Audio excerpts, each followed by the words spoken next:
Hello friends, good evening.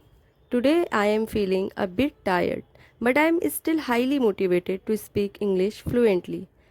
I believe that true motivation can even turn tiredness into excitement.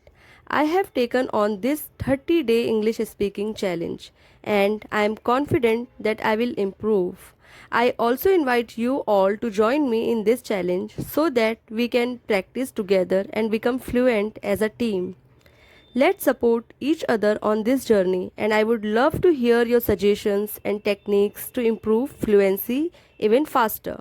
And please tell me which topic I should pick for day 3 so that it connects with you and makes you feel part of this journey too. As you can see in this video, friends, on my plate there are beetroot, potatoes, tomatoes, and cucumber. I have already peeled the beetroot and potatoes.